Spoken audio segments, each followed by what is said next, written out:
c'est purement de la prévention, tout à fait. On est réellement dans la réflexion de se dire pourquoi suis-je en bonne santé ou pourquoi ai-je envie d'être en bonne santé. C'est une question qu'on se pose rarement d'ailleurs. On se pose souvent la question de la santé quand on ne l'a plus, temporairement ou des fois définitivement, elle est altérée. Dans ce cas-là, on se pose de vraies réflexions. Et c'est vrai que dans mon parcours en cabinet en tant que naturopathe, j'étais souvent un petit peu stupéfait de cette notion-là où finalement la santé c'est un bien précieux, on le sait tous, mais finalement on n'en prend pas soin parce que c'est comme un acquis, on l'a.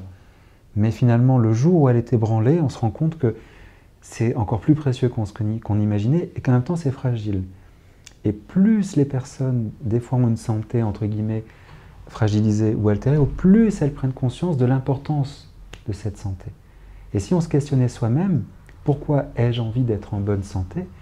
Et si on se posait cette question ne serait-ce pas une fois, mais 3 fois, en répétant à chaque fois un peu plus profondément, quelles sont les raisons pour lesquelles réellement j'ai envie d'être en bonne santé? Tout est bon à venir, pour être heureux, pour jouir de la vie, pour faire ce que j'aime, pour être avec la famille, les amis, réaliser ce qui vous tient à cœur.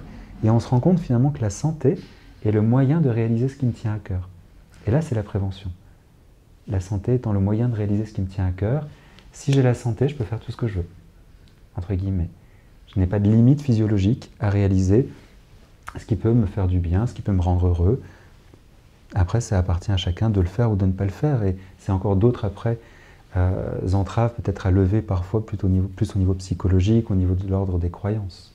Il y a quelque chose qui est de l'ordre de la spiritualité dans le jeûne, mais peut-être il ne faut pas en parler trop fort parce qu'il y a déjà suffisamment de réticence. Donc si on explique que le jeûne c'est une voie spirituelle également, alors là beaucoup de personnes et de soignants risquent de freiner.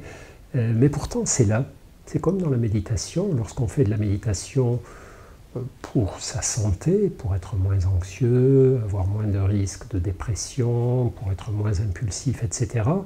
Bien sûr, ça va nous faire du bien, mais peu à peu, si on continue la pratique, on va s'apercevoir que ça ouvre des manières d'envisager notre vie très différentes, que ça enrichit fondamentalement notre regard sur le monde. Et je pense que le jeûne fonctionne de la même façon. Au début, beaucoup de personnes viennent au jeûne pour des raisons de santé, de meilleure santé, à protéger ou à retrouver, ce qui est légitime. Et puis, peu à peu, elles s'aperçoivent que ça va au-delà de ça, que ça va dans le sens d'une démarche d'écologie personnelle et même d'écologie environnementale. On s'aperçoit que quand on jeûne régulièrement, quand on pratique des monodiètes ou de la détox, finalement, on est davantage soucieux de ses équilibres intérieurs, de ses harmonies existentielles, de respecter notre environnement, puisqu'on va avaler l'eau, l'air, la nourriture qui vient de notre environnement. Donc, ça sera absurde de le polluer par ailleurs. Et tout ça nous entraîne évidemment à repenser notre rapport à nous-mêmes, notre rapport au monde.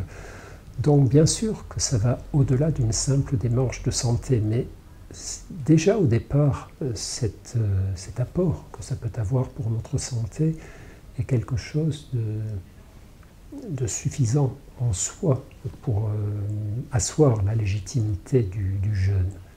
Mais il faut savoir que souvent, ça va nous ouvrir les yeux sur tout un tas d'autres choses importantes.